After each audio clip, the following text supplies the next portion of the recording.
Mason Ryder knew the dock was rotten before he even stepped off the ramp. You could smell it in the recycled air, hot wiring, machine oil, cheap spice smoke, old blood scrubbed badly out of metal grooves. Black market stations always claimed to be neutral. That usually meant everyone was armed and nobody was innocent. Mason came looking for a portside regulator and a set of fusion seals before Starfang's engine room turned into a very expensive funeral. He had exactly enough credits to hate everyone and still need them. Logan Pierce dropped beside him on the loading deck, scanning the market lanes with that loose, dangerous calm he wore when trouble looked likely. Buy the parts, don't start a moral crusade, and maybe we leave in under an hour. Mason snorted. You make me sound unstable. You once got stabbed over coolant pricing. I got stabbed because that guy was dishonest. From the ship ramp, Harper Quinn called. He got stabbed because he's allergic to minding his own business. Mason glanced back. Harper stood with her med bag slung crosswise under a weathered jacket, dark hair tied back, eyes already taking in exits, cameras, and which guards looked bored enough to get violent for entertainment. Behind her, Jax Mercer wheeled a cargo trolley down the ramp with all the grace of an irritated war machine forced to do retail. I resent this whole station, Jax muttered. The architecture is sticky. It's not sticky, Harper said. It is emotionally sticky. Dylan Cross hopped off the ramp last, stretching his shoulders. Pretty sure that's not a real engineering term. It is today. The market sprawled beneath a canopy of rust-colored lights and patched steel. A maze of hanging cables, welded stalls, and caged cargo under constant noise. Traders barked over each other in 4 languages. Drones zipped overhead. Music pounded from somewhere too close and too bad.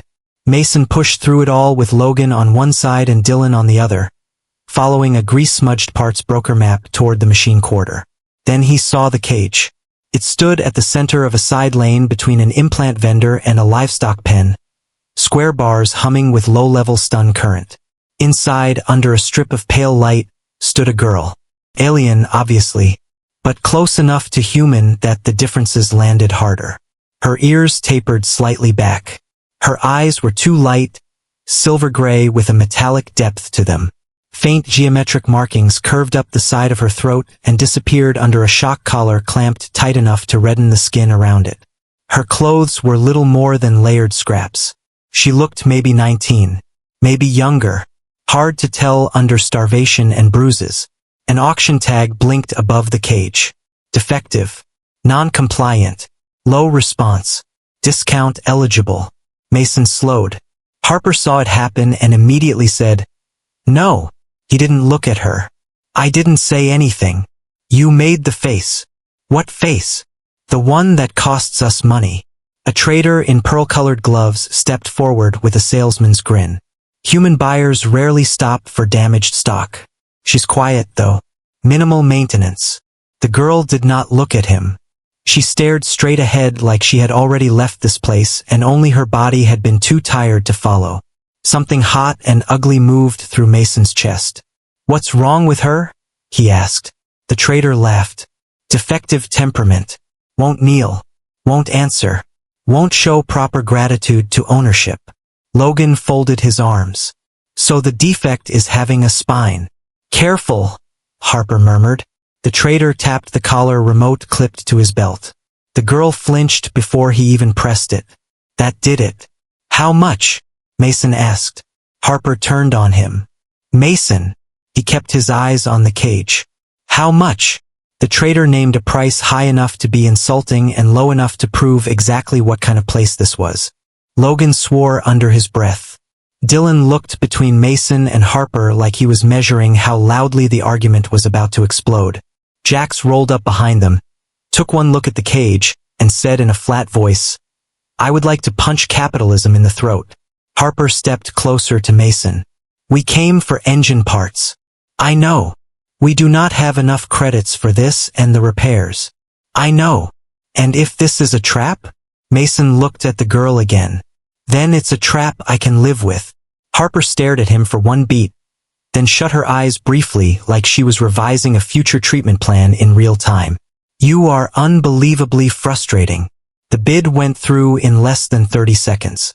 The trader seemed delighted to unload a problem. The guards seemed entertained. The crowd barely cared. That was somehow the worst part. Cruelty this casual did not even need an audience anymore. One guard stepped to the cage controls and popped the lock. Try not to lose a finger, human. The door slid open. For the first time, the girl moved. Fast. She hit the guard like a snapped cable, one hand going for his throat, the other for the shock remote. The crowd recoiled with startled shouts. The guard slammed into the bars hard enough to rattle the whole cage. Mason lunged in, not at her, but between her and the second guard drawing a weapon. Don't! Harper shouted. Too late. The collar discharged. The girl convulsed violently, staggered sideways, and still somehow kept fighting. She nearly got past Mason, eyes wild now, silver and furious and absolutely certain every hand near her meant pain. She drove an elbow into his ribs, slipped Logan's grab, and made it 3 running steps into the lane before her legs folded under her. Mason caught her before her head hit the deck.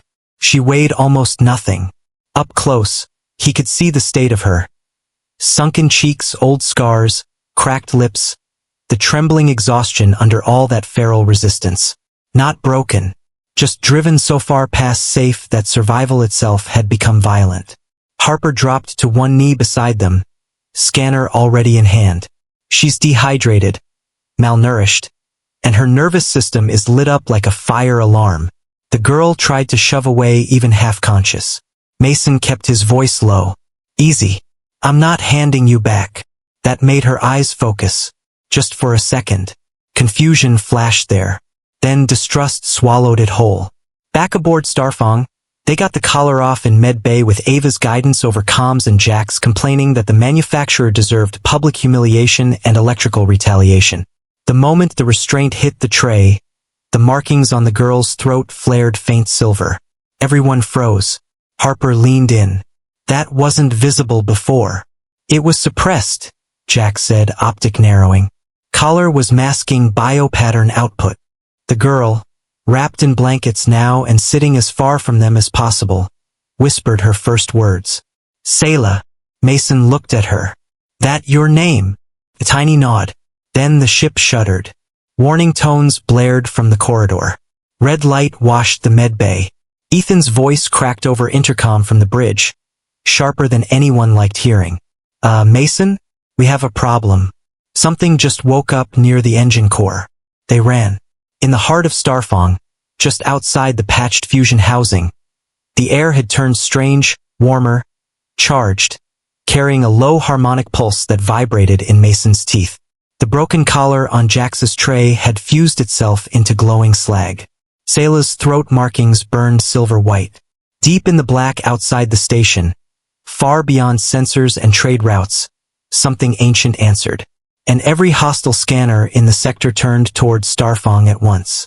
Saela Vey sat on the edge of the med bay cot like she expected kindness to turn into violence if she blinked too slowly. Starfang hummed around her with the patched, stubborn rhythm of a ship that survived mostly by refusing to die in the order the universe preferred. The med bay lights were low. Clean wraps circled Saela's throat where the collar had been cut away. Beneath the bandage, a faint silver pattern kept surfacing through the skin in geometric lines that looked less like scarring now and more like something trying to remember its shape. Harper Quinn noticed everything. She stood at the counter sorting sterilized instruments with the clipped comm she used when worry would only waste time. Drink the water, she said without looking up. Saela held the cup but did not move. It's not drugged, Harper added. People say that when it is, Saela said quietly. Mason, leaning against the hatch with his arms folded, looked away for a second because that answer hit harder than he wanted it to. Logan Pierce, half sprawled in Harper's diagnostic chair like he had no respect for furniture or medical boundaries, studied Saela with open curiosity and none of the fear she seemed to expect. Well, Logan said, that's depressing and fair. Jax Mercer rolled past the open door on a maintenance stool, one cybernetic leg making a light hydraulic tick with every push. I'm adding this station to my list of places that deserve to be set on fire for moral clarity. That list is too long already, Harper said. It is not my fault civilization keeps volunteering. Saela finally took a sip of water. It seemed like a tiny thing. Mason felt it like a truce. He had not known her 24 hours. He knew that. Knew how reckless this looked. Knew Harper was still silently evaluating all the ways buying an enslaved stranger could get them killed. But every time Mason looked at Saela, he saw the cage door opening. The way she attacked instead of begged. The way she collapsed only after she was sure nobody would save her unless she forced the issue herself. He understood that kind of instinct more than he wanted to. Harper crossed to the cot with a scanner. I need to clean the skin under the wrap. Slowly. If anything hurts, say so. Saela's jaw tightened. It all hurts. Then say which part gets worse. For a moment it looked like Saela might refuse on principle. Then she gave one tight nod. Harper peeled back the bandage. The room got quiet. The pattern beneath it had spread overnight. Fine silver lines curved up from Saela's collarbone, crossed at the base of her throat, and branched into precise angles along her neck like circuitry grown through flesh. It was too symmetrical to be scar tissue, too deliberate to be random. Even Mason, who knew exactly 3 useful things about alien biology and one of them involved not touching glowing organs, could tell this was not a branding mark. Logan sat up. That is definitely not standard slavery hardware. Saela's fingers twitched around the cup. It was hidden for years. Harper looked at her. By the collar? A pause. Then Saela said, by fear. The collar just helped. Harper did not push. She wet a sterile pad and started cleaning the skin carefully. The silver lines brightened at the first touch. Saela made a sharp choking sound and almost slid off the cot. Mason caught her shoulders before she hit the floor. Harper jerked back as the scanner in her other hand exploded into static. Harper, Mason snapped. I barely touched it. Saela was trembling now, breath coming too fast, eyes blown wide with something beyond pain. Saela, Mason said, keeping his voice low. Look at me. She did, barely. Tell us what this is. Her lips parted. Seal. Logan frowned. Seal as in encrypted? Or seal as in official? Saela laughed once, bitter and breathless. Both. The silver pattern flared hard enough to light the med bay walls. At the same instant, the ship gave a low shudder from bow to stern. Every monitor in the room flashed white. Then Ethan Cole's voice came over internal comms, sharp with disbelief. Hey, I need everyone to stop whatever cursed thing they're doing in medical. A derelict station just woke up off our port side. Silence. Then Jax backed into the doorway and said, I knew this was going to become my problem. The station had been dead when they docked nearby to hide Starfang's emissions and finish emergency repairs. Ethan had scanned it twice. Dylan had called it ugly but harmless. Now, on the bridge display it was very much neither. Great rings around the abandoned structure had begun to rotate. Dormant antenna spines unfolded from the hull.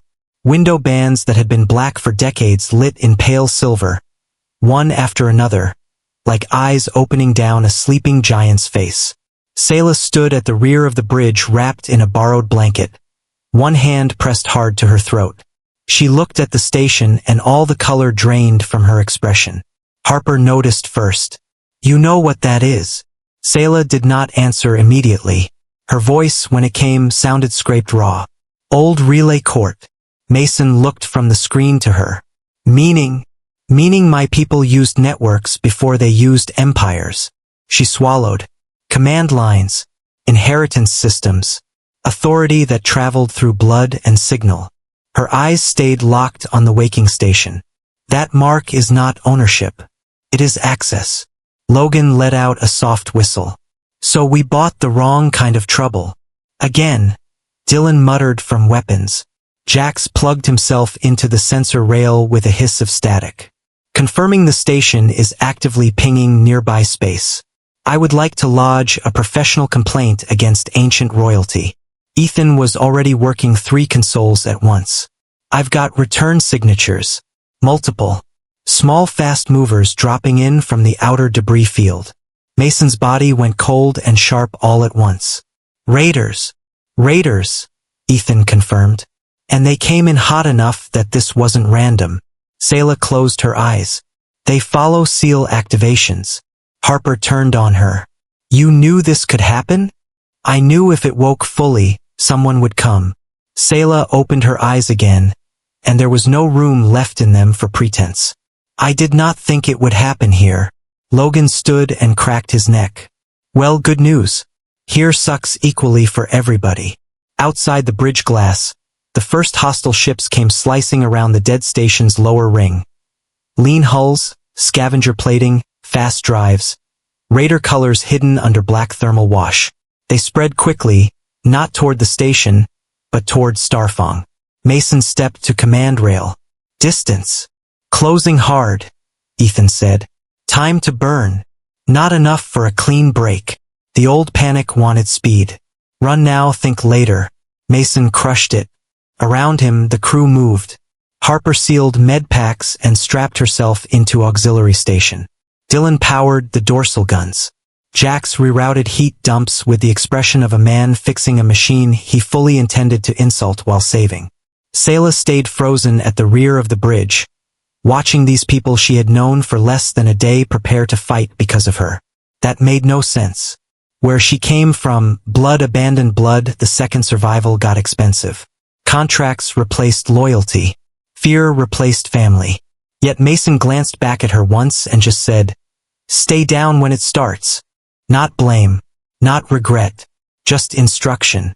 Like her living was already assumed. Logan leaned over Ethan's shoulder, eyes narrowing at the tactical spread.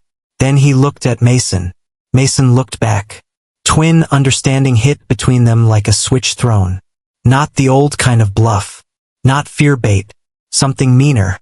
Logan pointed at the derelict station's drifting scrap halo and smiled without humor. Tell me those outer cargo skeletons still have fuel traces. Ethan checked, then grinned. Enough to lie with. Mason was already moving. Kill our engine profile. Make it look unstable. Harper caught on and stared. You want them to think we're crippled. I want them greedy, Mason said. The first Raider lock warnings screamed across the bridge. Outside, the dead station's silver lights brightened, and somewhere inside its waking core, an ancient system began scanning Starfang for a bloodline it clearly recognized. Saela Vey expected kindness to come with a hidden invoice. That was the first lesson captivity had burned into her hard enough to outlast sleep. Food had a price. Water had a price. Silence had a price. Mercy, when it appeared at all, usually cost more than pain. So when Starfang kept moving through the dark and nobody locked her in a cage, sold her location, or touched her without warning, her mind did not call it safety. Called it suspicious. The salvage ship itself felt impossible. It rattled in old places, groaned when the port thrusters overcompensated, and smelled like warm circuitry, machine grease, coffee, sterilizer, and people who had worked too many hours in too little space. It should have felt temporary. Instead, it felt lived in. That unsettled her most. Harper Quinn found her in the galley on the 5th day, standing motionless in front of the water unit like it had insulted her ancestors. You've been staring at that for 30 seconds, Harper said, setting a med tray on the counter. Either drink from it or challenge it to a duel. Saela glanced over. It makes noise. It dispenses water. It makes threatening noise. Harper leaned against the counter, tired eyes soft but not condescending. That's the filter motor. It sounds rude to everybody. Saela looked back at the machine. I dislike your ship. That's healthy. Most of us do. Against her will, the corner of Saela's mouth almost moved. It did not happen often. Human humor still felt like a trap half the time, but Harper never used it to belittle fear. That mattered. She explained things. Warned before approaching. Treated Saela like someone injured, not fragile. There was a difference, and Saela had started to learn it.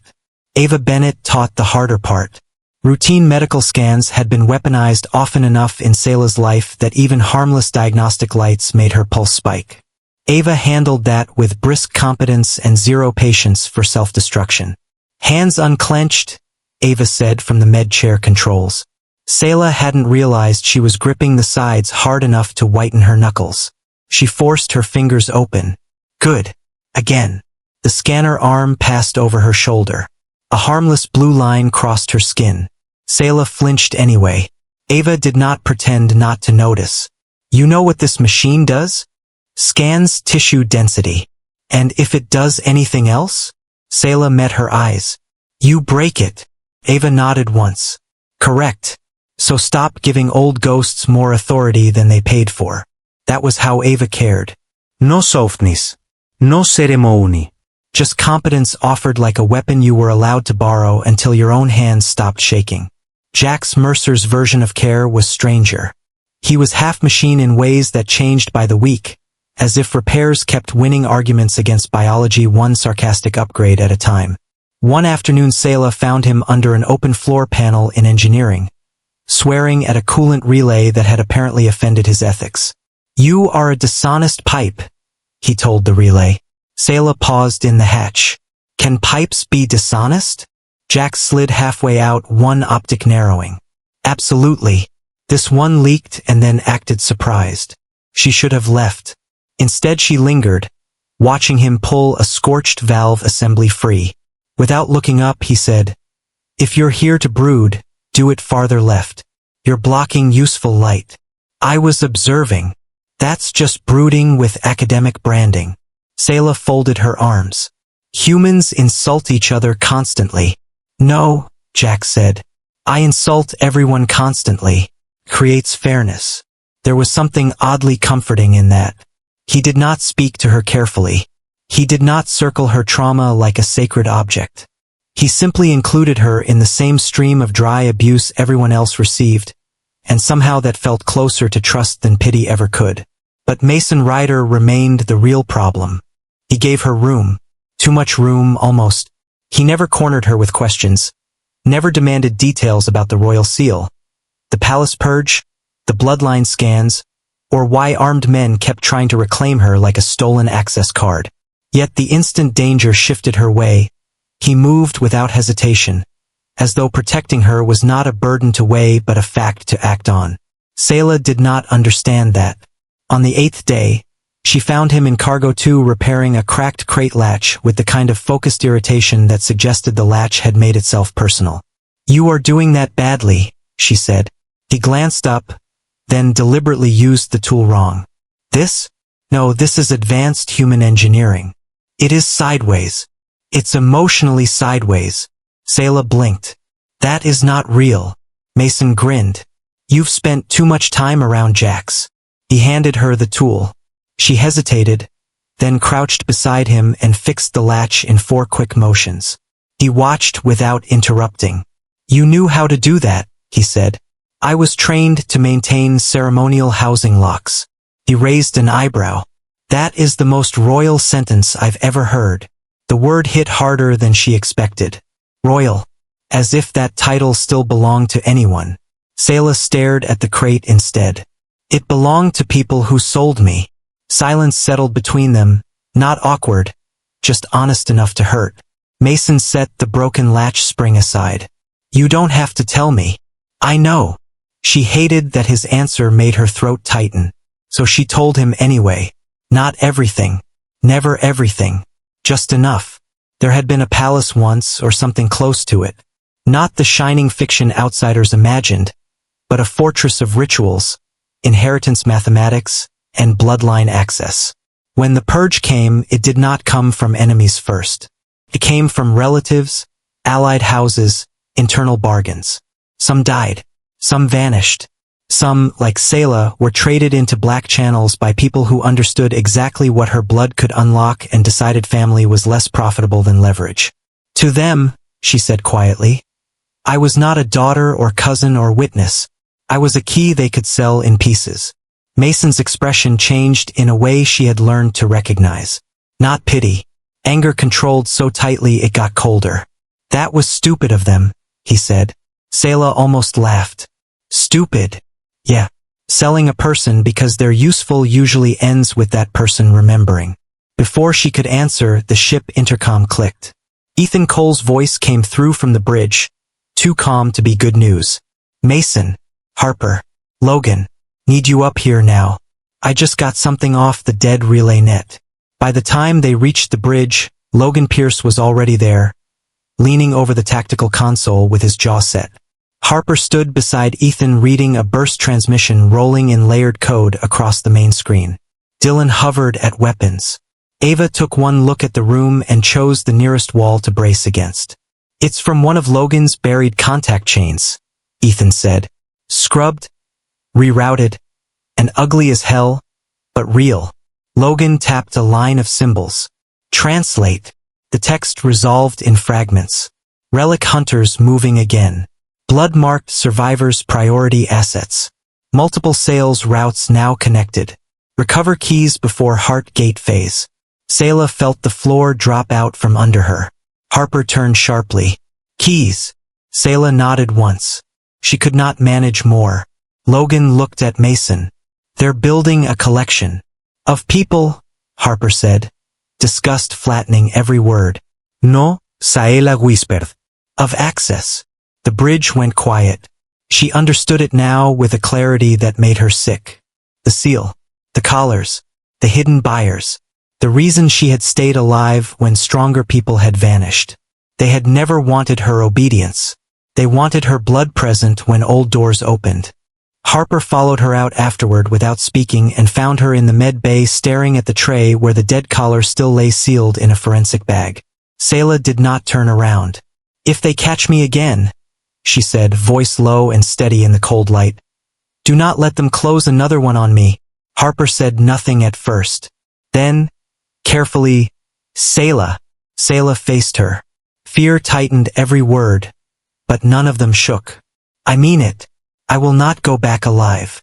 Harper held her gaze for a long moment, the kind that measured truth and damage at once. Then the ship alarm began to scream. Ethan's voice hit the corridor speakers hard. Unknown contact emerging off port bow. Fast. Armed. Intercept course. On the bridge ahead, Logan was already moving. Logan Pierce left without ceremony because ceremony made hard choices feel noble, and there was nothing noble about volunteering to disappear. Starfang floated dark between trade lanes, engines cooled to a whisper while forged files, biometric overlays, and transit permissions scrolled across the briefing table in pale blue stacks. Logan stood at the center of it all in a black contractor coat with false insignia stitched into the collar and a new identity resting in his hand like a loaded weapon. Corin Vale. Contract security. Frontier transfer support. Cleared for detainee movement and archive escort. Mason stared at the fake file and hated how real it looked. This is a terrible plan, he said. Logan adjusted the coat cuffs. That's why it'll work. It works by putting you alone inside the exact network that buys people like cargo. Which means it's the only plan that gets us names instead of guesses. Harper Quinn leaned over the table, one hand braced beside the data slate, her face lit by rotating route maps and buried anger. He's right. Mason looked at her. I know he's right. I'm still allowed to hate it. Wouldn't be you otherwise, Logan said. That should have landed lighter than it did. Nothing about the room felt light. Saela stood near the doorway, wrapped in a dark ship blanket despite the heat. Silver seal hidden at her throat, watching Logan like she was trying to understand a species that volunteered for danger out of loyalty instead of rank. Jax Mercer rolled past the table, optic flickering as he transferred the last forged encryption signatures to Logan's wristband. Congratulations, he said. You are now officially licensed to uphold a corrupt system while smelling faintly of paperwork and bad decisions. Logan took the band. You make infiltration sound glamorous. It is not glamorous. You are dressed like an underpaid threat assessment. Ava Bennett stepped forward with a med injector and pressed it into Logan's palm. Emergency coagulant. Use it before the bleeding gets dramatic. I can't believe that's your goodbye. That was not goodbye, Ava said. That was a professional investment. Mason waited until everyone else stepped back before moving in close. For a second, neither twin spoke. They had spent their lives understanding each other too quickly, sometimes without words, and this was one of those times. Fear sat between them, plain and ugly. Logan broke first. If you say don't go, I'm still going. Mason exhaled through his nose. I know. Then say something useful. Mason looked at him, really looked, memorizing the details he refused to think of as final. Come back meaner. Logan's mouth twitched. That's probably manageable. He left on a customs shuttle carrying forged authority, buried transmitters, and exactly one promise to send word only if word was worth the risk. Then Starfang had to keep moving. Weeks passed in routes too quiet to trust. Harper dug through recovered archive fragments while Saela's seal reacted to symbols hidden inside corrupted court records and transit manifests. Ethan Cole rebuilt half the signal filters to catch deadband traffic. Dylan ran gunnery drills hard enough to count as therapy. Jax upgraded everything that would sit still long enough and two things that absolutely should not have been modified but now made a cheerful clicking sound when angry. Mason handled the waiting badly. That was the polite version. The less polite version involved pacing command decks, rewriting strike options no one had approved, and bringing Harper the same argument in new clothes every other night. The latest round happened in the chart room under dim ship lights with route projections scattered across the wall like constellations someone had broken on purpose. We have 3 transfer corridors, 2 flagged broker hubs, and enough evidence to torch at least 1 relay station, Mason said. Every day we wait gives them more time to move people. Harper stood by the main display, arms crossed, pendant light faint against her collarbone. And every blind hit tells them we're desperate and predictable. We are desperate. I know. Her voice stayed calm, which only sharpened it. That doesn't mean we get to be stupid. Mason turned away, jaw tight. So we just keep reading symbols while Logan disappears deeper into this? Harper's expression changed at that. Hurt first, then anger that looked a lot like restraint. Don't do that. Do what? Turn caution into cowardice because it feels cleaner than admitting you're scared. The room went very still. Saela, who had been quietly reviewing old archive glyphs at the side console, lowered her eyes like she had just stepped into a family wound and knew better than to move. Mason dragged a hand over his face. That's not what I said. It is what you meant. He wanted to argue. Instead he looked at the spread of hidden routes pulsing across the wall, each one tied to old command architecture only Harper and Saela seemed able to half-read. The worst part was that Harper was right. The data was not random. Slave routes were intersecting with ceremonial corridors, noble transfers with sealed archive access, as if somebody were building not a market but a sequence. Mason spoke more quietly. I hate sitting still while he's in there. Harper's shoulders eased by an inch. I know. That was the truth under all of it. Fear for Logan sat in every conversation, every silence, every bad meal and late watch and snapped answer. He was not dead, which somehow made the waiting worse. Dead was grief. This was suspense sharpened into daily life. Inside enemy territory, Logan learned how rot got dressed up as policy. The Frontier Hub called itself a transfer administration complex, which was one of those phrases power used when it wanted to sound clean while moving filth. It hung over a dust-choked colony world and processed people through layered security fields, biometric scans, contract reviews, and inheritance claims. Logan worked security lanes, escort rotations, and cargo checks while pretending not to notice that living beings were listed beside relic containers under the same transfer priority code. He noticed everything. Noble crests on sealed manifests, military governors taking private shipment fees, artifact brokers arriving under diplomatic carve-outs, officials calling it inheritance administration, lineage enforcement, lawful recovery.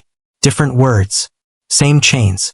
The resistance formed in pieces, mostly among people the system overlooked. A kitchen porter who knew which officers drank after blood auctions. A freight clerk who copied route stamps while pretending to flirt. A sanitation worker who passed Logan a wiped data chip inside a mop handle and never once met his eyes. Tyranny always believed it was too important to be undone by ordinary people. Logan trusted that arrogance more than any weapon. One night, in an inspection corridor lined with holding cells, a trafficker joked that blood-marked survivors were just expensive keys. Logan smiled like hired muscle and memorized the phrase. Back on Starfang, the message finally came through on a dead relay path so degraded Ethan almost missed it under background drift. He patched it onto the bridge in fragments, static clawing at every word. Logan's face did not appear, only his voice, thin and torn by interference. Mason, listen. Not random sales. Not isolated buyers. They're linking bloodline assets through relay courts, broker channels, noble vault access. It's a chain. Ethan stabilized the signal for 2 more seconds. Harper stepped forward. A chain to what? Static surged. Then Logan came back, lower and urgent. To a locked archive. Old name in the sealed records. Heartgate. The channel cracked. For one brief instant another sound bled through behind him. Metal doors, raised voices, boots moving fast. Then Logan said one last thing, each word clipped by danger. They know Saela's alive. The transmission died. The court station glittered like it had never heard a scream. From a distance it looked beautiful. All sweeping silver arches and glass domes floating above a gas giant's blue limb. Every tower lit in soft gold and white like wealth itself had learned to hover. Up close, Mason Ryder hated it on sight. Places built by predators always looked expensive. That was how they kept cruelty from smelling like what it was. Starfang drifted dark in maintenance shadow while the shuttle carried Mason and Saela toward Dock Ring 7. Across from him, Saela sat perfectly still in formal black layered with subtle silver thread. The sort of elegant restraint noble houses used when they wanted to imply old blood without admitting desperation. The forged identity field hidden at her throat blurred the true lines of her royal seal and replaced them with a legal bond pattern tied to Mason's fake court credentials. To anyone scanning, she would read as attached, protected, and privately favored. It made Mason's skin crawl. Harper Quinn had designed the disguise herself. That did not mean she liked it. Before they boarded, she had stood in the shuttle bay tightening Saela's sleeve clasp with more force than necessary, while Ava Bennett checked the identity pulse on the field generator and pretended not to hear half the tension in the room. This station uses bonded pair access etiquette in the archive tier, Harper said, voice controlled enough to be dangerous. That means they'll watch your body language before they trust your credentials. Mason adjusted the dark formal coat hiding his sidearm rig. I know. Harper finally looked up at him. I'm not worried about the acting. I'm worried about your temper. That's insulting. I can be very charming. Ava snorted. When unconscious, maybe. Jax Mercer rolled in from the lift, dragging a cable case and one deeply skeptical expression. Good news. I forged your registry trail, falsified your bond license, and bribed a station clerk through 3 shell accounts.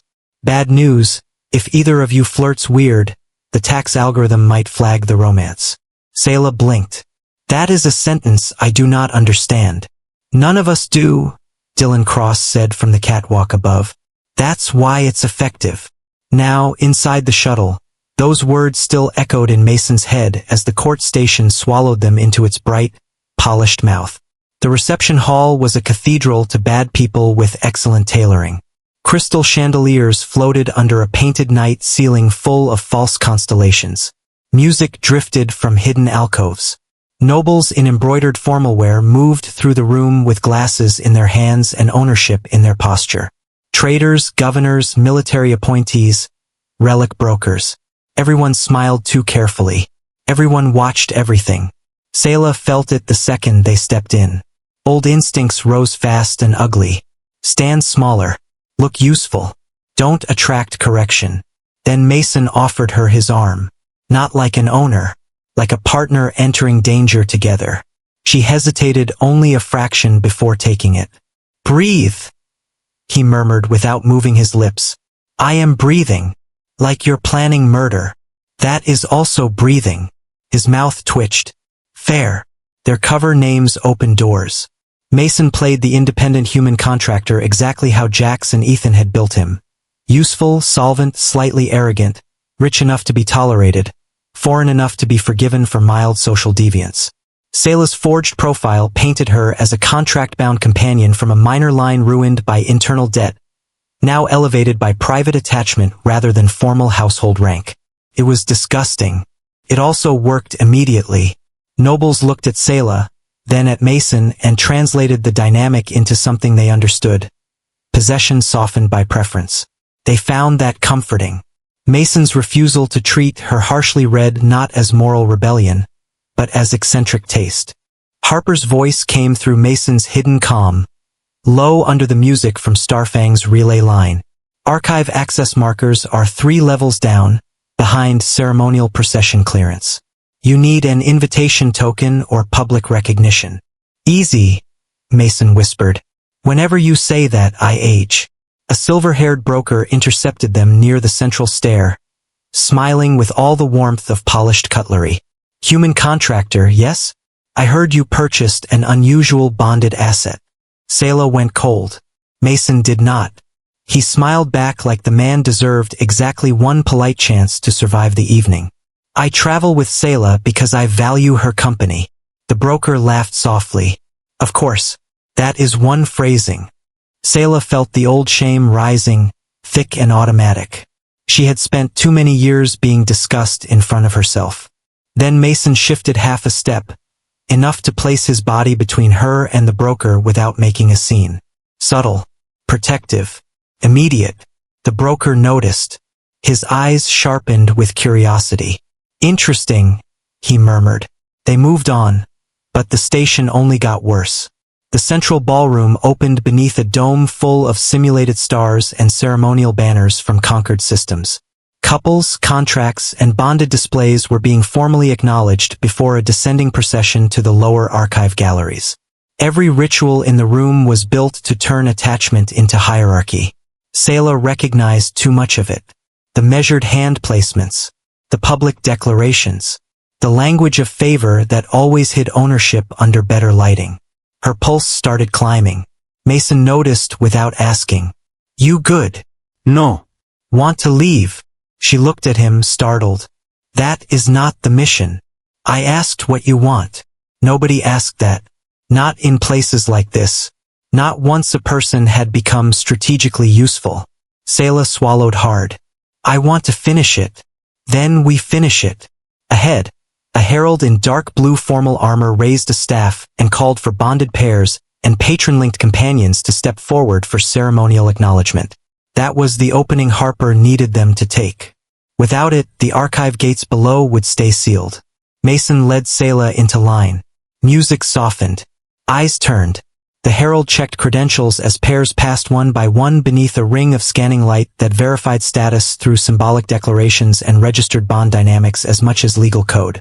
The station loved ritual because ritual trained people to participate in their own ranking. When their turn came, the herald looked them over and recited from a glowing slate. Independent claimant Mason Rider of contracted rights, with attached companion under private elevation and discretionary possession. No, Mason said. The word cut clean through the ballroom. Saela froze. The herald blinked. Around them, conversations stalled.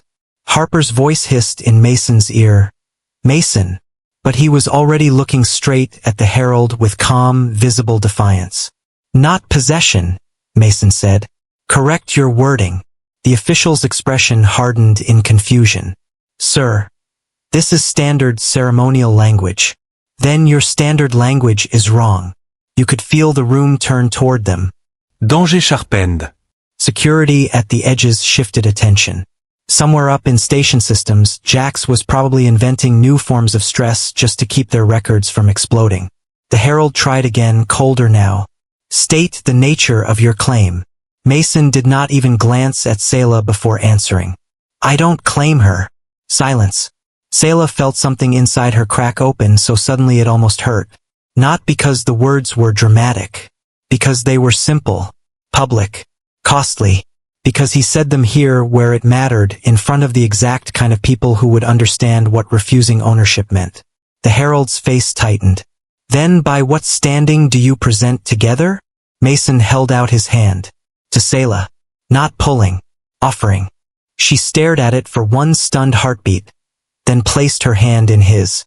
His voice, when it came, was steady enough to anchor on. Choice. The scanning ring flashed gold. Old archive logic buried beneath newer court systems accepted the answer before the nobles around them could reject it. Somewhere below the ballroom, sealed mechanisms turned. Hidden doors unlocked. The procession path to the lower archive opened with a deep mechanical resonance that rippled under the floor. Harper breathed out over comms. I hate that worked. Jax cut in immediately. Correction. You hate that sincerity just hacked aristocracy. The crowd had not recovered. Neither had Saela. For the first time since Mason bought her freedom, safety did not feel like a temporary condition. Felt possible. Fragile, terrifying, real. Then the ballroom lights shifted red. Ethan's voice slammed through the comm channel. Change of plan. Station security just cross-matched Saela's live biometrics against an old bloodline watch list. Boots hit the upper stair. The lower archive doors were open. And every noble in the room had just realized the human was lying about far more than romance. War got quieter before it got bigger. Not safer. Not kinder. Just quieter in the way repeated danger always does when people stop flinching every time the floor shakes. The years that followed were not built from one grand charge or one famous last stand. They were built from hidden routes, patched hulls, fake names, cold meals, coded messages, and the exhausting discipline of staying alive long enough to matter. Starfang changed identities so often the ship almost seemed to enjoy it. Some months she hauled machine parts under relief charter tags. Other months she moved grain, med supplies, or legal cargo with just enough illegal cargo buried inside to keep everyone employed and morally complicated. Once, during a winter run through outer colony lanes, she spent 6 weeks disguised as a pilgrim transport, and Jax Mercer complained the entire time that pretending to believe in organized spirituality was more painful than losing his original kneecap. I'm serious, he said from engineering, tightening a power coupler with one metal hand while steam hissed around his shoulders. The sermons were too long and the seating was insulting. Ethan Cole glanced up from the diagnostics board. You slept through all of them. That was protest. Mira, curled on an ammo crate with a slate in her lap, deadpanned. You were snoring in protest. Jax pointed a wrench at her. History will remember me correctly or not at all. History, meanwhile, was growing up underfoot. Lila learned first. By 10, she had Mason Ryder's stubbornness, Harper Quinn's silence when she was truly focused, and eyes that missed almost nothing. Mason found her one evening on a hidden farm moon, lying flat on a supply shed roof with Dylan Cross's spare scope and a line of bottle caps arranged along the fence posts below. You're using my contraband training setup? Dylan said from the ladder, sounding more impressed than annoyed. Lila didn't lower the scope. Then hide it better. Mason folded his arms. How long have you been doing this? Long enough to know your left shoulder drops before you correct for wind. That one landed. Behind him, Harper took a slow sip of tea like she had no intention of helping. She got that from you. I hate when you're both right at the same time, Mason muttered. Lila hit 3 caps in a row without changing expression. Mira developed differently. She was less interested in where someone stood than in why they stood there. She could walk into a trade hall, a checkpoint, a kitchen line, or a prayer room and tell within seconds who was scared, who was pretending not to be scared, and who had already decided violence would solve their inconvenience. Ava Bennett started teaching her med triage partly because Mira read emotional collapse faster than most scanners read blood pressure. At 12, during a stop on an occupied refinery station, Mira tugged Ava's sleeve in a crowded clinic and whispered, "The man by the 3rd support beam isn't waiting for treatment." Ava kept sorting med packs. What's he waiting for? For someone else to panic first. 2 minutes later, the man drew a concealed shock strip on a laborer trying to flee an inspection sweep, and Ava put him on the floor before he got the second strike. Afterward, Mira looked up at her. Was that enough evidence? Ava handed her another pack of sterile wraps. For me? Yes. For paperwork? No. That's why paperwork loses so many fights. Saela stayed. That mattered more than anyone said out loud. At first she had remained because leaving would have meant capture. Later she stayed because Starfang stopped feeling like shelter and started feeling like hers. She learned systems with Ethan, archived dialects with Harper, and the strange human habit of turning dinner into strategy meetings and strategy meetings into family arguments. Her royal seal remained a danger, a beacon, and a key nobody fully understood. But over time it stopped being the only thing in the room when she entered. One night in the galley, as rain hammered the hull of a grounded hideout platform, Saela watched Mason burn his fingers trying to pull overcooked bread from a thermal tray and asked, "Do humans always court disaster this casually?" Mason shook his hand out. "Only on days ending in Y." Harper took the tray from him before he caused a second crisis. "He thinks confidence is a food safety protocol." Saela smiled before she could stop herself. That happened more often now. The change between Mason and Harper was slower than gunfire and harder to ignore. Nobody aboard Starfang could have named the day it shifted, only the point where pretending became more work than honesty. It happened in glances first, then in habits, then in the quiet ways they moved around each other without asking. Shared watches, shared worries, shared silence after bad news. By the time they stopped acting like timing mattered, everyone else was already tired of waiting. Logan returned during one of the rare windows when Starfang risked landing in a forest depot hidden under mountain cloud. He came in through the cargo ramp wearing enemy armor under a stolen coat, bruised, lean, and carrying the kind of stillness that always meant he had seen too much up close. Mason met him halfway down the ramp. "You look awful." Logan dropped a data stick into his hand. "You look domestic. We all suffer." That was the whole reunion. 3 hours later they were planning raids over reheated stew, while Jax claimed the potatoes had been mechanically softened, and no one asked further questions. Logan never stayed long. He surfaced, delivered warnings, scars, route breaks, names, and sometimes lives, then vanished again before dawn into networks built from traffickers, guards, and nobles who still thought no one could see the full shape of their machine. Every time he left, the ship got quieter for a day. Ethan became the spine holding all of it together. He built maps from rumor, movement patterns, dead transmissions, forged manifests, missing convoy gaps, and noble travel cycles. He could look at a broken route web and tell which colony would get raided next, which broker was laundering bloodline acquisitions through inheritance law, and which distress calls were bait. He hated being right as often as he was. One night, hunched over a tactical spread while the children slept in bunks 2 decks down, he said to Harper, "This stopped being about recovering Saela a long time ago." Harper didn't look up from the archive shard she was decoding. "I know. They're scaling. I know." Ethan rubbed his eyes. "That's the problem. So do they." By then the war had changed shape. It was no longer a story about one alien girl escaping a cage. It had become a test of systems, of whether people could build anything worth defending without becoming the thing they fought, of whether family, chosen and stubborn and inconvenient, could outlast empires built on extraction. On a moonlit freight lane outside the colony belt, as Starfang ran dark beneath customs nets and everyone pretended they were just another tired cargo crew, the dead relay board in Ethan's station flickered once. Then again. He straightened slowly. "Harper," he called. The whole bridge went still. A signal was coming through on one of Logan's ghost channels. And this one carried a priority stamp none of them had seen before. Astor Vale looked exactly the way Mason Ryder remembered it in all the ways that hurt. The orchard hills still rolled green under a pale gold sky. Wind still moved through the trees in long soft waves, carrying the smell of damp soil, crushed leaves, and fruit not yet ready for harvest. The landing field was still too small for ships with real problems, which meant Starfang fit perfectly. But memory had lied by omission. It had not mentioned the extra checkpoint towers on the ridgelines. It had not mentioned ration fences, surveillance dishes disguised as weather spines, or the way people on the ground now watched incoming ships like they were measuring whether hope was worth the risk. From the cargo ramp, Harper Quinn took one slow breath and immediately felt it. Pressure. Not open panic. Not active gunfire. Something quieter and worse.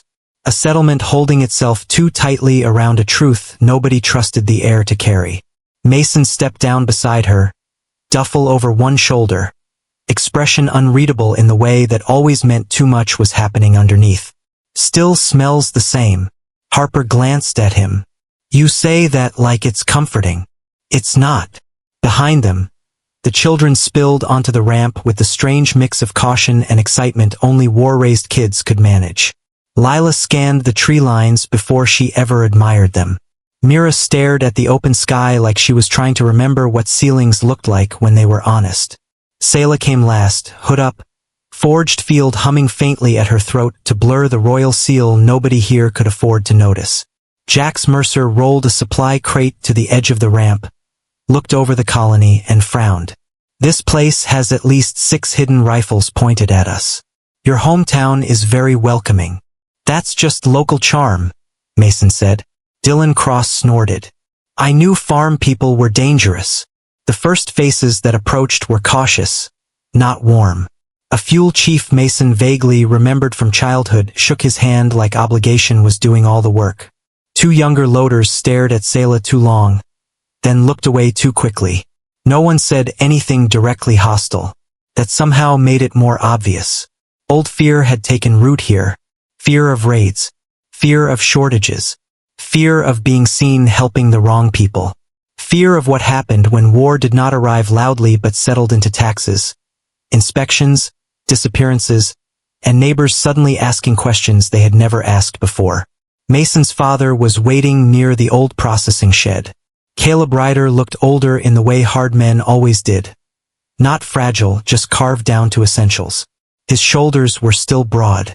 His hands still looked made for tools and arguments. But his eyes carried the deep, tired caution of someone who had spent too many years protecting land that no longer stayed out of history. He looked at Mason once, then at Harper, then at the children. You took your time, Caleb said. Mason nodded once. Good to see you too. Caleb's gaze shifted to Starfang behind them. Patched, armed, and unmistakably not a harmless traitor no matter what registry Ethan had painted on the hull. You brought trouble.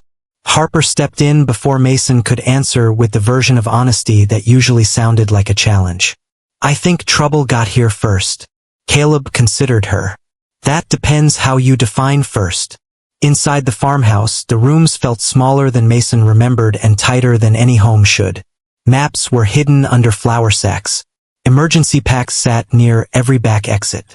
The old kitchen table had knife marks in it Mason could remember making as a teenager. But now there were also coded route notations burned faintly into the underside where strangers wouldn't think to look. This place had not stayed untouched. It had simply learned to suffer quietly. At dinner, old tensions surfaced with the food.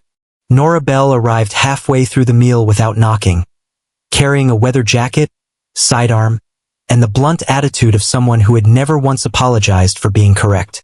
She and Mason had grown up climbing the same orchard walls and losing money at the same betting tables. Time had sharpened her, not softened her. She stopped in the doorway, looked him over and said, You look expensive. Mason almost smiled. You look like you punch informants for cardio. Only the rude ones. Nora's eyes moved around the table, taking inventory of Harper, Saela, the children, Dylan, Jax, and the quiet way everyone sat with clear lines to doors. When she reached Caleb again, something unspoken passed between them. Harper noticed. So did Mira, judging by the way she stopped eating and started listening. Nora dropped into a chair.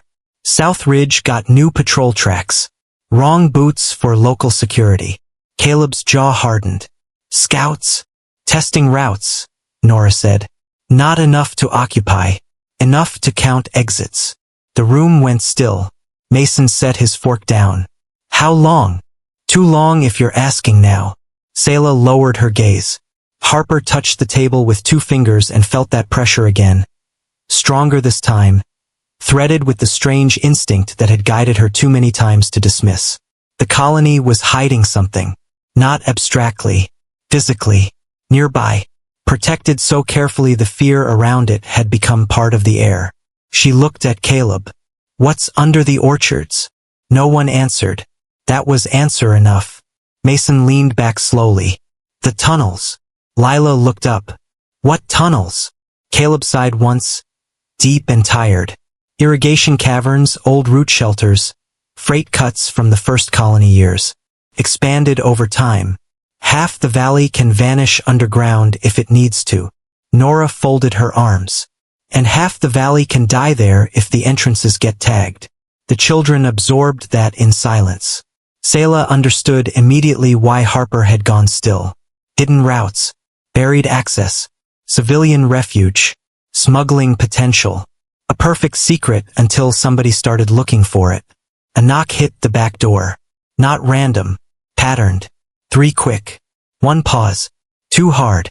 Every adult at the table went sharp at once. Mason stood before the second knock landed. Caleb's hand moved to the shotgun propped by the pantry. Dylan reached for the sidearm in his boot. Jax muttered, "I hate doors with personality." Harper saw Mason freeze for the smallest fraction of a second. Recognition, not certainty. Hope too dangerous to name. He opened the door. A figure stood in the darkness just beyond the porch light wearing enemy field armor under a torn coat. Mud on the boots, blood on the sleeve, and exhaustion hanging off him like extra weight. Logan Pierce pulled off the helmet. For a heartbeat nobody moved. Then Mason hit him. Not with a punch. With both hands to the chest, slamming him back against the porch post hard enough to rattle the wood. Years of anger and relief crashing into one motion. Logan grunted, then grabbed Mason's coat and hauled him into a brutal embrace that looked more like impact than comfort. "You absolute bastard," Mason said, voice breaking in the middle. "Yeah," Logan muttered into his shoulder. "Missed you too." Inside, Harper shut her eyes for one brief second, steadying around the shock of seeing a ghost choose a body again. There were 1,000 things to say. None of them happened, because in the colony square, the alarm siren began to wail. Nora was already moving for the front window. No. Caleb reached her first and looked out toward the orchard rows. Floodlights were snapping on across the southern fields, one after another, cutting pale white bars through the trees. At the far edge of the property, beyond the irrigation trench and the leaning equipment barn, a section of packed ground had collapsed around a concealed entry point. The nearest tunnel mouth. Mira whispered, "They found it." Logan was breathing hard, face drained under the dirt. He looked from the lights to Mason to the children to Saela, and whatever little time they had left vanished from his expression. "They weren't supposed to get here this fast," he said. Mason stepped onto the porch beside him as figures moved at the orchard edge. Small, armed, deliberate. Scouts first. The rest would come after. Behind them lay Starfang, the family, the tunnels, and everyone Astor Vale had hidden for years. Run again, and the colony would burn without them. Stand and fight, and home became a front line. Then the first shot cracked through the trees. The first blast door came down behind them hard enough to shake dust out of the ceiling and rattle Mason Ryder's teeth. So much for quick. He drove forward through the smoke with Logan Pierce on his left, Dylan Cross on his right, pulse fire strobing blue-white across walls made of black crystal and old silver alloy. The Overlord's vault had not been built like a fortress. Felt older than that. Stranger. Its corridors curved in wrong angles. Its floors pulsed underfoot like slow buried machinery, and every surface seemed to hold hidden seams waiting for the right bloodline or the wrong mistake. Ahead, a set of guardian drones unfolded from the ceiling like metal flowers with bad intentions. "Contact front," Dylan barked. Mason dropped, fired twice, and blew the lead drone apart in a spray of hot fragments. Logan vaulted a fallen support spine, caught a second drone in the joint assembly, and kept moving before the wreck hit the ground. Riley Shaw covered the rear flank with clipped, efficient bursts, still carrying the tightness of a man fighting inside a family history he never asked for. At the center of the strike lane, Saela Vey and Harper Quinn stood at a sealed command arch wrapped in spiraling old script. Saela's silver seal was bright against her throat now, no longer hidden, answering the vault in pulses. Harper's pendant threw pale gold light across the arch as both women worked through layers of inheritance code that moved and rearranged itself every time they solved part of it. "It's not just locked," Harper said, breath tight with focus. "It's evaluating." Saela pressed her palm against the wall and winced. "It remembers court lineages. It doesn't trust damaged chains." Riley gave a humorless laugh from the rear. "That makes 2 of us." Another impact rolled through the corridor. Somewhere deeper inside the vault, giant mechanisms were waking up. Mason could hear them through the floor now. Rings turning, chambers unlocking, systems checking names that had been absent for centuries and finding far too many answers at once. Jax Mercer's voice cut over comms through a storm of static. Good news. I found the local defense lattice. Bad news. It was clearly designed by emotionally repressed fanatics with decorative hatred. A shower of sparks burst from a wall vent 2 corridors back. What does that mean in useful terms? Ava Bennett snapped. It means if I insult the code for another 40 seconds, half the turret net might switch sides out of embarrassment. Then bully faster, Dylan said. The command arch split open with a low grinding moan. Move, Mason shouted. They surged through into a chamber shaped like a giant broken crown, with descending platforms, suspended crystal veins, and narrow bridges running above a drop full of pulsing machinery. Enemy enforcers were already there, repositioning around relic housings and control nodes. Gunfire lit the air instantly. Logan took the upper bridge without being asked. Mason went center. Riley and Dylan fanned wide. Saela and Harper dropped behind a shattered relay pillar and started tearing into another lock layer, while Mira fed drone markers down from the outer breach team and Kai rerouted door controls through a stolen interface box balanced on his knees. This place hates logic, Kai muttered. Myra's voice came over comms from the next junction. That's because you're using engineer logic. Try paranoid royalty logic. Kai paused. That is upsettingly helpful. Mason was halfway through a reload when he heard Harper gasp. Not fear. Pain. He turned so fast he nearly lost the fresh mag. Harper was braced against the relay pillar, one hand on the stone, the other wrapped low around her stomach. Color had gone out of her face all at once. For one split second Mason thought she'd been hit and his whole body went cold. Then another contraction hit and folded her in half. Everything in the chamber kept moving, but inside Mason it all broke apart. Harper. She looked up at him with fury, disbelief, and a pain so sharp it made his chest cave inward. I swear, she breathed. This child has your timing. Ava reached her first, dropped to her knees, scanned once, and swore under her breath. No, no, no, no. Mason was already there. What? Ava looked up. She's in labor. For one insane heartbeat, nobody said anything. Then Dylan, still firing over cover, shouted, That feels medically inconvenient. Logan swung down from the bridge rail, took one look at Mason's face, and made the decision before Mason could drown in it. I've got the front. Mason stared at him. Logan grabbed his shoulder once, hard. You stay with her. I'll keep the vault from killing everybody else. That was the twin thing. Not magic. Not prophecy. Just somebody knowing exactly where to stand when your soul split down the middle. Ava pointed to an overturned relic plinth and a stack of shattered shielding panels. Field station. Now. Riley moved instantly, dragging the panels into place. Dylan slid a cargo tarp free and threw it across the improvised corner while still managing to put down suppressive fire. Mira redirected drone lights to form a bright sterile field over the new med space. Kai slammed a bypass into the chamber floor and muttered, Please don't make me babysit architecture and obstetrics at the same time. Jax's answer came over comms with deep offense. Kid, I am currently fistfighting a sacred operating system. We all have burdens. Saela dropped beside Harper and grabbed the next lock plate with shaking fingers. The chamber is reacting to her. She was right. The silver veins in the walls were brightening. Not randomly. In rhythm. The vault was no longer simply reading bloodline access. It was answering the event itself: birth, inheritance, legacy, command. Hidden script rolled under the floor in widening circles. Crystal housings cracked open. Buried systems that had ignored the enforcers for decades began turning their attention elsewhere. Saela, Harper gasped, sweat running down her temple. Can you hold the relay line? Saela's jaw clenched. If it decides I count. Mason knelt in the makeshift med pocket and took Harper's hand.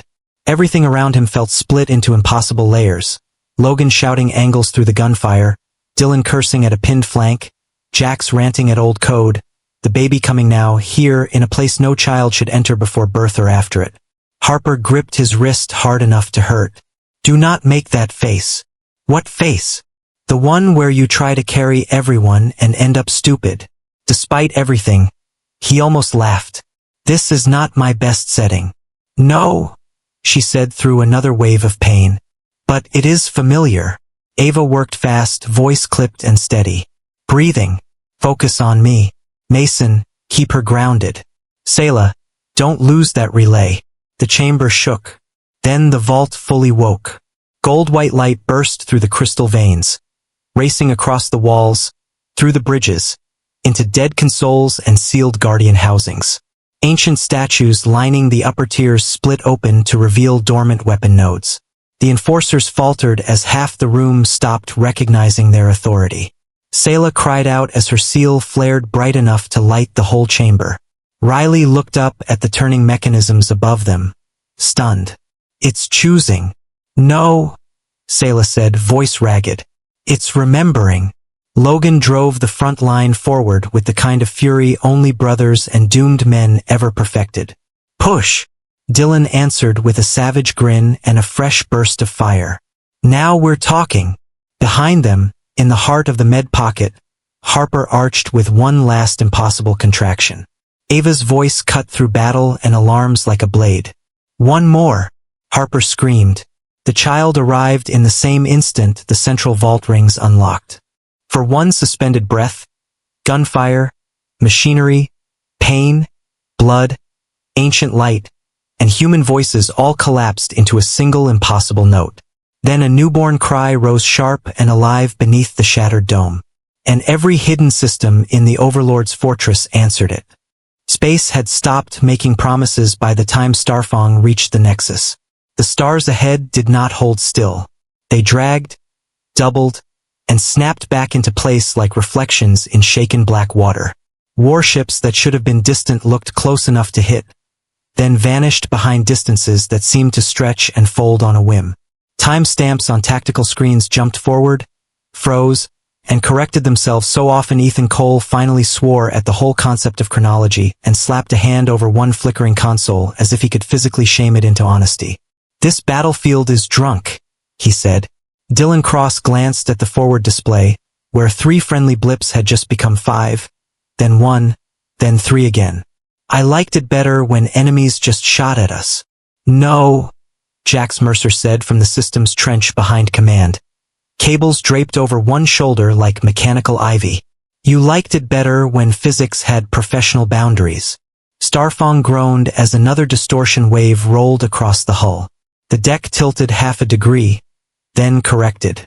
In the rear cradle, the newborn stirred and fussed, and Harper Quinn turned instinctively at the sound before forcing herself back to the tactical table.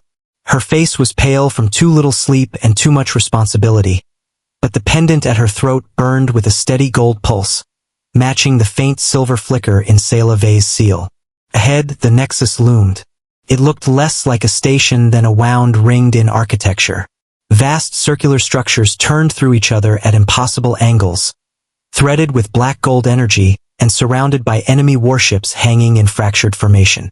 Between those ships drifted the distortion engines, great cathedral-shaped frames of metal and light that bent distance, identity, and target confidence until fleets were firing at ghost signatures and chasing memories presented as live contact.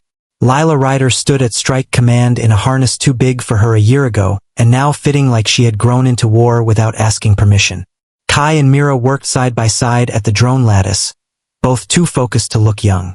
Logan Pierce leaned over the central map with Mason Ryder opposite him, the two of them wearing the same expression that always meant something reckless was about to become operational.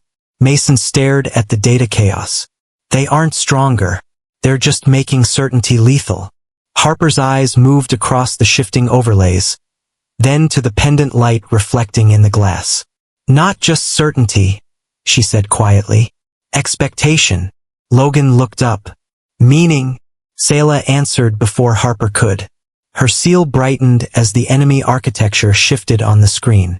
The old systems under their engines still wait hierarchy, prediction, sequence, proper response. They expect control to move downward in clean lines. Jax plugged a cable into his wrist port and made a face. Which means their software has a pathological need to feel correct. Ethan's hands stopped for half a second.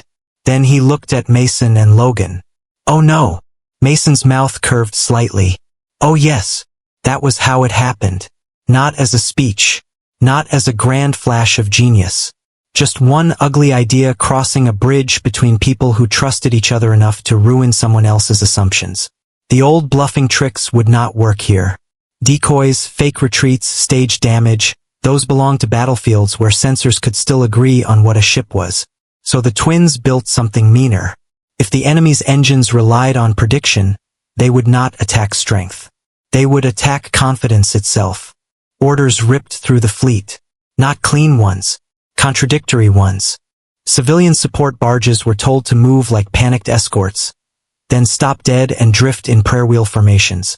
Gunships broadcast damage profiles from ships that had supposedly already been destroyed. Ethan flooded the battle space with false telemetry, clone signatures, delayed command echoes, and decoy identity packets that made every third Allied ship appear in 4 places with slightly different injuries. Mira sent drone clusters into distortion wakes, turning them into moving visual markers only human pilots were trained to trust. Kai linked those markers to pulse rhythms instead of coordinates, because coordinates had become lies. Lila looked over her attack route and raised an eyebrow. This makes no tactical sense. That's why it's good, Logan said. She smiled thinly. Finally, a doctrine that respects my instincts. Harper closed her eyes and placed 2 fingers against the tactical rail. The pendant flared. Saela did the same with her own seal, and for a moment the bridge lights dimmed under the pressure of 2 bloodline systems trying to read through layers of stolen architecture. Mason watched Harper's expression change. What do you see? He asked. Habits, she said. The engines aren't thinking. They're obeying emotional priorities buried in command law. Clean authority. Valid sequence. Confirmed command. They panic when reality stops ranking itself correctly. Jax's optic brightened. So we gaslight the monarchy. No, Saela said, eyes still shut. We force it to doubt its own reflection. Ethan let out a breath that was almost a laugh. That is deeply human of us. The fleet moved. Not as a clean spear. As a mess. Resistance ships charged where no trained strategist would send them, then cut hard into dead space while broadcasting false retreat codes. Cargo hulks vented superheated scrap into distortion lanes, creating junk halos that looked like crippled formations. Dylan led a strike element straight through a collapsing gravity seam because Myra's drones had painted the only safe pulse pattern through it in blinking green arcs. To enemy targeting systems, human behavior stopped looking brave or stupid and started looking impossible to classify. The distortion engines reacted exactly wrong. One reoriented toward a fake command ship and bent its own escort wing into a distance not so severe the ships tore themselves apart trying to occupy 2 contradictory vector states. Another redirected priority fire at a decoy distress cluster Ethan had seeded with noble transit signatures. Enemy cruisers peeled off to secure empty space because their hierarchy model told them significance had moved. Logan watched the tactical board bloom with confusion. There it is. Mason nodded once. Push. Starfang plunged forward. The twins ran the bridge like 2 hands on the same weapon. Mason called physical vectors and live danger. Logan fed false intent into open channels and resistance movement patterns, making the enemy think every human decision was 1 layer shallower than it really was. It was not about appearing stronger. It was about appearing misreadable. The enemy could dominate systems. They could not model trust fast enough. Then the center of the nexus opened. No explosion. No rupture. Just a vast mechanical bloom. Rings parting with terrible grace around a core of pulsing white gold light wrapped in black geometry. Every relic aboard Starfang reacted. Harper staggered. Saela grabbed the edge of the console hard enough to whiten her knuckles. The newborn in the rear cradle started crying like the sound had reached straight into instinct. Mason caught Harper before she hit the deck. Talk to me. Her eyes were fixed on the opening heart of the structure. Genesis, she whispered. Saela's face had gone bloodless. No. On every screen, the battlefield dimmed around that central light. Fleets, fires, distortion engines, all of it suddenly looked secondary to the thing suspended at the center of the nexus. Not a reactor, not a weapon, but a living command core old enough to make empires feel temporary. Ethan's voice came out raw. Tell me that's just power. It isn't, Harper said. The heart pulsed once, and the stars around it seemed to shiver. Saela's voice broke with the weight of recognition. That doesn't open paths. It rewrites them. Mason looked from one woman to the other and felt the entire victory tilt beneath his feet. Meaning what? Harper dragged in a breath, fear finally stripping all softness out of her tone. Meaning if we take it wrong, she said. We don't just lose the war. The Genesis heart flared brighter, and half the battlefield vanished. The chamber around the Genesis heart did not look built by hands. It looked remembered into existence. Mason Ryder crossed the final threshold with rifle up and breath burning in his lungs, and for one staggering second he forgot the war outside because the room itself felt older than conflict. Black gold structures curved upward like frozen waves. Veins of white light moved through the walls in slow, heartbeat rhythms. Rings hung in the air without visible support, turning through each other with impossible precision. Symbols drifted across every surface, not projected but alive, changing as if the chamber were reading the people inside it and adjusting its own history in response. Then the Overlord stepped forward, and wonder died. He stood beneath the heart with stolen majesty wrapped around him like disease. Armor and body had fused into a throne-shaped shell of white alloy. Dark conduits sunk through his spine and shoulders. Old bloodline interfaces driven directly into flesh by force instead of right. The result was hideous in a way power often was when it forgot shame. Energy climbed over him in jagged arcs, feeding the command lattice around the heart while tearing pieces out of everything human left in him. Saela stopped cold. For years men like this had wanted her alive because of what her blood could unlock. Here, at the center of it all, she saw the end state clearly. Not royalty, not restoration, consumption. The Overlord lifted one hand toward her. You were bred for this. Saela's face hardened. No, I was sold for this. Behind her, Harper Quinn stepped into the glow with the pendant bright against her throat, and the newborn safe in Ava Bennett's rear shield cradle beyond the chamber doors. Harper had spent too long treating visions like storms she had to survive. Here, for the first time, she let them become a map. He can't hold it cleanly, she said. The chamber knows. Mason looked at her. Then tell us where to break him. That was all she needed. The fight exploded. The Overlord struck first, hurling a sheet of bent gravity across the central platform. Mason dove left. Logan Pierce went right before the wave even landed. Twin instinct translating the chamber's shifting danger into movement faster than speech. The blast hit where they had been and tore a crescent trench through the floor. Dylan Cross opened up from the eastern arc, hammering suppressive fire into the halo nodes floating above the throne shell. Riley Shaw rolled behind a fractured pillar and came up firing with the expression of a man who had finally decided fear did not get a vote anymore. Upper ring, Logan shouted. Seen, Mason answered. No delay, no repeated tactic, no mirrored trick. Mason drove hard toward the central dais, drawing the Overlord's attention high. Logan cut across a lower bridge, vanished behind a turning crystal rib, then reappeared where no predictive engine had marked him because humans kept making decisions that only made sense if trust was faster than planning. The twins did not move identically. That was the point.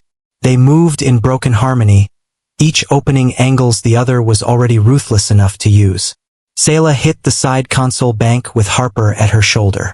Old script flared under their hands. The Genesis chamber did not reject Saela. It surged toward her, bloodline markers unfolding through the control mesh like roots finding water. She should have been the perfect captive key. Instead, because she was choosing rather than obeying, the architecture began sorting itself around her in entirely different ways. The Overlord felt it and roared, driving a command spike through the chamber. White force slammed everyone back. Lila hit a knee and still kept firing from the western flank, too young for this and far too practiced. Myra's drones burst through a side aperture and spread into a moving shield lattice over Kai's relay nest, where he was rerouting command pathways with a face far too calm for a kid his age. Left conduits lying, Kai snapped. Mira didn't look up. Then stop believing it. I wasn't. Good. You'd embarrass us. Jax Mercer's voice ripped across comms through static and feedback. I have located the Overlord's legal relationship with the system, and I'm thrilled to report it's incredibly unhealthy. Ethan Cole, still aboard Starfang and juggling fleet collapse, orbital interference, and chamber telemetry at once, patched in a second later. Can you use that in a sentence that saves lives? Yes, Jack said. I'm about to downgrade him from ruler to maintenance concern. Ava, working triage under active fire because apparently the universe had decided that was a reasonable assignment, muttered, "That's almost romantic in your language." Harper's eyes flashed gold-white. "Now!" she shouted. Mason pivoted on instinct and fired into a narrow seam at the base of the throne shell exactly as Logan dropped from the upper rail and drove a charge into the opposite side. The Overlord staggered, command fields flickering. Riley saw the break and moved, not as a rival to the bloodline but as a man refusing to let stolen history keep choosing monsters. He slammed his palm against an exposed seal plate and shouted the old phrase Saela had taught him in the dark 2 nights earlier. The chamber answered. The Genesis heart brightened. Not violently, deliberately. All around the room, hidden systems began reevaluating authority. The same pathways the Overlord had forced into obedience now scanned him again through the lens of lineage, burden, consent, continuity. They found stolen access, coercive routing, counterfeit inheritance, fear wrapped in command language it had never truly earned. Jax made a sound of deep professional satisfaction. There it is. Corrupted infrastructure. I knew he looked load-bearing in a suspicious way. Red warning sigils flashed over the throne shell. The Overlord's expression changed for the first time. Not rage. Panic. No, he said. The heart ignored him. The floating halos around his body stuttered, reversed, and snapped inward. Conduits tore free from his armor in blazing arcs. The platform beneath him reclassified its own master and began stripping command privileges like old paint. Saela stepped forward into the storm of light. All her life, people had wanted to use her blood to reopen dead power. Here, in the center of the chamber that had haunted generations, she did the one thing none of them had imagined. She refused the old role and claimed a different one. "You don't get to wear us," she said. The words landed like law. Harper laid one hand against the central interface beside Saela's. Pendant and seal ignited together. 2 different lines, 2 different histories, 1 shared choice. The chamber roared awake around them. Mason and Logan hit the Overlord at the same instant. Mason drove him off balance high. Logan broke the final support ring low. Dylan shattered the last active shield node. Riley severed the false blood conduit feeding the throne frame. Lila held the western approach by sheer nerve. Myra's drones painted the safe path through collapsing debris in green. Kai sent the final reroute pulse. Ethan synchronized the orbital blackout of the enemy fleet overhead. Then the Genesis heart chose. Light exploded outward in a soundless flood. It passed around Saela and Harper without harm, moved through Mason, Logan, Riley, and the children like recognition, and then struck the Overlord with total rejection. His stolen crown architecture came apart in shards of white fire. The chamber ripped every false command strand out of him at once. He screamed as the heart threw him backward off the dais and into the dark below, where the last of his power vanished like a lie finally starved of witnesses. Silence hit hard. Then the chamber began to pulse again. Not shutting down. Watching. Saela looked up into the terrible beauty of the heart as the old rings shifted into a new alignment around her. Around Harper. Around the family that had broken an empire by refusing to become one. Her voice came out barely above a whisper. "It's not ending," she said. And then every dead screen in the chamber lit with a signal from beyond known space. Morning reached the ruined fortress slowly, as if even sunlight wasn't sure the killing had really stopped. Smoke drifted through the broken towers in pale gray sheets. Burned metal clicked as it cooled. Somewhere far below, damaged machinery still groaned with the stubborn aftershocks of a war too large to end cleanly. But across the shattered platforms and collapsed bridgeways, no one was firing anymore. That was the first miracle. The second was quieter, People were beginning to believe it. Mason Ryder stood on the eastern rise above the central court with his newborn son tucked against his chest and Harper Quinn at his side. One hand resting lightly on the baby's blanket as if she still needed proof he was real. Wind tugged loose strands of her hair across her face. She looked hollowed out by pain, sleeplessness, and victory, and somehow stronger than anything the fortress had thrown at them. Below, the liberated survivors were emerging in pieces. Cell doors had opened. Factory pens had gone dark. Guard relays had died in chains across 3 systems, and the result was not celebration first. It was hesitation. People climbed out of shelters and transport holds like they expected punishment for trying. Some stood blinking in daylight. Some cried without sound. Some simply sat on the ground because after years of obedience and fear, freedom had arrived without instructions. Ethan Cole's voice moved through the central relay speakers from Starfang overhead, updating relief corridors, broadcast ceasefire confirmations, and emergency routes for prison barges now drifting leaderless. He sounded exhausted enough to collapse and sharp enough to keep a crumbling civilization from doing exactly that. On the lower terrace, Ava Bennett worked triage tables under a torn canopy with the steady authority of someone who had never once needed hope to do her job well. Dylan Cross was carrying supply crates with 2 local volunteers and pretending not to wince every time he bent his left shoulder. Mira and Kai were passing water packs through a line of former laborers while arguing over whether Kai's improvised route map qualified as elegant or deeply annoying. Lila stayed close to the family with a rifle slung across her back and the alert stillness of someone who had survived too much to trust silence on the first try. Saela Vey stood at the center of the court where the old command plinth had cracked in half during the final fight. No crown. Nostro un pasture. No ceremony.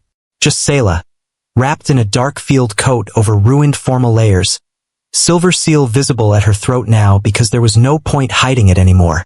The people gathered around her were not bowing. That mattered. Freed prisoners, militia survivors, defectors, medics, orchard families from Astor Vale, station workers, children, old rebels. They formed a wide, uneven circle around the dead and the living both, waiting to see what kind of victor she would become. Saela looked down at the names tablet Riley Shaw had assembled from half-burned records and whatever witnesses could remember. Her voice was low when she began, but it carried. We say their names before we say what comes next. The words settled over the court. One by one, names followed. Not just soldiers. Not just the brave dead people history would later clean up into symbols. Prison workers. Runaways. Kitchen women. Relay thieves. Children hidden in freight bins. Men and women sold through bloodline courts who had never seen rescue in time. Local defenders from colonies too small for the empire to count properly. People from both sides who had been born inside machinery that treated them like fuel. No speeches. No grand framing. Just witness. Mason watched Harper listening with her eyes closed, the newborn warm between them, and felt the full weight of what it cost to survive long enough to hold this kind of quiet. For years, the future had been tactical, measured in routes, supplies, code phrases, blast doors, heartbeats. Now it stood in his arms, making tiny sleeping sounds against his jacket. Harper leaned against him slightly. He sleeps like he's never heard gunfire. That seems healthy, Mason said. It seems suspicious. He smiled without meaning to. Now he sounds like our family. A few feet away, Logan Pierce stood with his hands in his pockets, looking out over the court like he still wasn't fully used to staying still in daylight. He had cleaned up enough to look less like a ghost and more like a man again, though the difference was honestly negotiable. New scars cut pale lines across his jaw and neck. His eyes still tracked exits automatically. Mason caught him staring at the baby and raised an eyebrow. You planning to say something useful? Logan glanced over. I was. Then I remembered this is your kid. So the odds felt bad. Harper laughed first. It came out soft and wrecked and real, and once it started, the tension around them shifted by a fraction. Logan took that as success and looked smug for exactly half a second before Lila rolled her eyes. Uncle Logan, she said. You've been back one day and you're already talking trash to an infant. He started it, Logan said. He literally cannot focus his eyes yet. Classic strategy. Feign weakness. Even Mason laughed at that. The sound spread more than it should have. Kai heard it and grinned. Mira shook her head and smiled despite herself. Dylan snorted hard enough to regret it physically. Ava looked up from her med station with an expression that tried and failed to stay stern. Then Jax Mercer rolled past carrying a crate of ration packs against his chest and surveyed the whole scene with deep suspicion. "Well," he said, "this is upsetting." Saela turned slightly. "What is?" Jax gestured at the survivors, the food lines, the children, the open sky over the broken fortress. Statistically, after everything that just happened, more of us should be on fire. Survival remains the universe's rudest habit.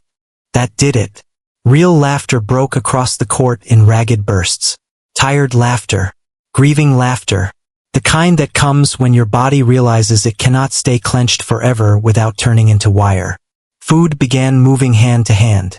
Someone found broth. Someone else found fruit from a relief crate and passed it first to the youngest survivors. Names continued. So did breathing. For a little while that was enough. Then the Genesis heart pulsed.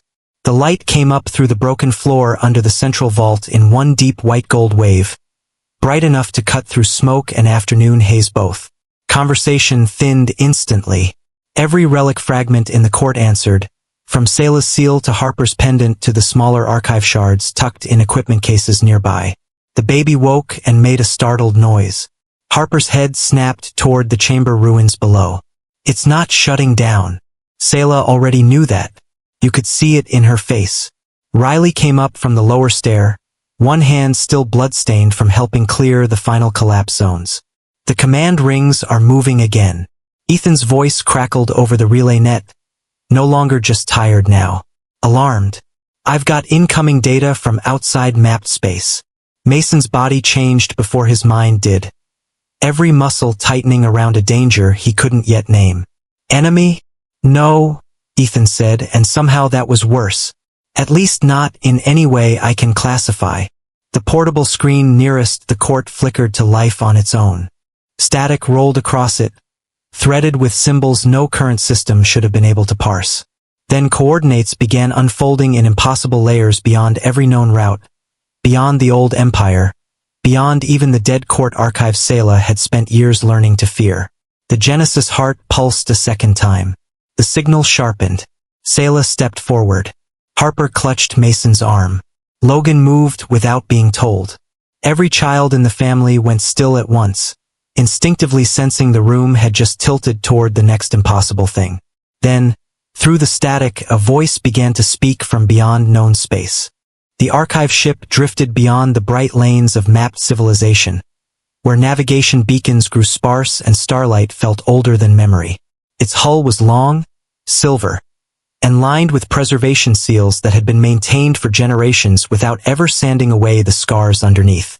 Across the docking spine, old lettering still glowed in softened white. Starfang Memorial Archive. It looked less like a museum and more like a promise someone had refused to let time break. Arya Ryder stepped through the airlock first. Cold filtered air touched her face, carrying the clean metal smell of preserved machinery, recycled oxygen, old paper compounds, and the faint dry scent unique to ships that held more history than passengers. Behind her came Jonah Pierce, broad-shouldered and skeptical by default, Mira Voss, sharp-eyed and habitually observant, and Eli Shaw, who moved with the quiet confidence of someone already planning to touch things clearly marked "Do Not Touch." Soft lights came awake beneath their boots. "Still dramatic," Jonah said. Arya ran a hand along the corridor wall as she walked. "It's a memorial ship. If it wasn't dramatic, our family would take it personally." Mira glanced up at the vaulted ceiling ribs and smiled. "No. Our family would redesign it until it became dramatic." The corridor opened into the Hall of Record, and all four of them slowed. The chamber rose in a great cylinder beneath a crystal dome full of stars. Relics floated in transparent fields, turning slowly in silence. There were battle fragments and command plates, yes, but also patched gloves, bent utensils, cracked med scanners, route slates, old jackets, and a child's cloth fox with one ear resewn in a crooked line. Public memory had made their ancestors sound mythic. All firelight and sacrifice and impossible final stands. The archive offered a better truth. It insisted that history had also been moved by tools, jokes, injuries, arguments, and small stubborn kindnesses repeated until they changed everything. Jonah stopped at the first case and stared. Inside floated a scorched ration tin with old marker text still visible on the lid. If JX cooked this, be brave. He snorted. That feels authentic. Mira checked the archive tag. Confirmed. Kitchen incident. Relief run. No fatalities. Low standards, Eli said. Realistic standards, Arya answered. They moved deeper through the hall. Audio ghosts woke as they passed, triggered by bloodline access codes buried in the ship itself. Mason's laugh came first, rough and warm and startlingly ordinary. Harper's voice answered, dry with affection. Logan said something about terrible odds and worse coffee. Dylan objected loudly to a story no one let him finish. Ava told somebody to sit down before she made them. None of it sounded noble. All of it sounded alive. That hit Arya harder than any ceremonial monument ever had. At school, the founders of the post-war charter were all statues and strategic brilliance. Here, they were people who forgot where they set tools, argued over route calculations, and recorded tactical notes with tired babies crying somewhere in the background. The domestic gallery was even worse in the best way. Children's drawings lined one wall under preservation glass. Some were star maps with the stars in the wrong places. Some were family pictures where half the adults looked furious for no reason except the artist had run out of patience. One drawing showed a blocky ship firing green lines at a purple storm while a tiny note in the corner read, MOM said the void is not a personal challenge. Eli leaned closer. Who wrote that? Arya checked the plate beneath it. Kui. Age 8. Jonah folded his arms. Historically accurate child. Beyond the drawings stood the private chamber. It was not huge. That was the surprise. Just a wood table, 2 old cups, an amber lamp, and preserved recording access for family only. The room held the kind of quiet that belongs to promises, not institutions. Arya touched the access ring. Light warmed. Mason's voice filled the chamber first, younger than legend, amused and tired at once. If any descendant of ours turns this room into a shrine, I'm coming back to be inconvenient. Harper laughed softly. You already are inconvenient. A baby made a sleepy sound somewhere nearby. In the background, someone who had to be Logan shouted that if they kept talking this long, he was claiming the good dessert. Mason muttered something that sounded like a threat. Harper laughed again, lower this time, and the heirs stood still inside the smallest possible evidence that history had once belonged to people choosing each other in real time. When the recording ended, no one spoke for several seconds. Mira broke first. That's what the monuments miss. Arya nodded. Yeah. Jonah exhaled slowly. They won because they were ordinary enough to keep loving people during impossible logistics. That, Eli said, is the most our family sentence ever spoken. They moved into the final chamber together. This room held the high relics. Pendant arrêt. Command shards. Battle archives. Fragments of the old bloodline seals. And at the center, beneath a clear field dome, a restored personality matrix labeled JAX Mercer, family access authorized. Someone had once added a handwritten note below the formal plaque. He would have hated this formatting. Jonah activated it before anyone else could object. Blue static assembled into a lean holographic figure with one brighter eye, one unimpressed mouth, and the posture of a man who had died only to discover paperwork still existed. Jax looked around the chamber, then at them. Fantastic. Descendants. Which means civilization survived or nepotism achieved orbital stability. Mira laughed so hard she had to brace against the plinth.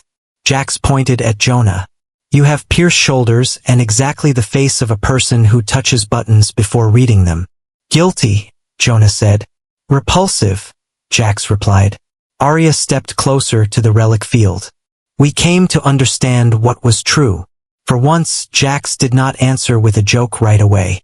His gaze shifted across the pendants, the drawings, the med scanner tags, the old command tools, the preserved domestic recordings. What was true, he said at last, is that they were tired all the time, wrong in creative ways, emotionally compromised, and still somehow rude enough to keep saving each other. Ellie smiled. Humans soul-bluffed the cosmos. Jax gave the smallest nod. That line survived because it was accurate. They didn't win by ruling everything. They won by refusing to let fear become policy. The ship trembled. Every pendant in the chamber flared at once. Alert light ran across the floor in pale gold lines. The dome above them brightened, and outside the glass, the stars shifted. Not naturally. Aligned. Mira looked up first. That's not drift. Archive systems woke throughout the chamber. Ancient coordinates unfolded over the floor in layered arcs of light. Sealed route maps opened themselves. The old battle records began cross-linking with a signal pattern nobody on the current navigation net should have recognized. Jax turned toward the dome and sighed. Of course the nightmare antiques aren't done. Arya felt the hairs rise along her arms as the archive ship responded to something vast and distant calling through deep black beyond known routes. In that moment, the old phrase finally settled into meaning inside her. Humans soul-bluffed the cosmos. Not with purity. Not with destiny. With nerve, loyalty, improvisation, love, and the absolute refusal to surrender personhood to power. The signal deepened. Outside the dome, the stars bent into an ancient shape the archive clearly remembered. Arya stared at the new path opening across the floor and understood, with perfect terrifying clarity, that the first great story had never truly ended. It's beginning again, she whispered, and somewhere beyond the last map humanity had ever trusted, the dark answered back.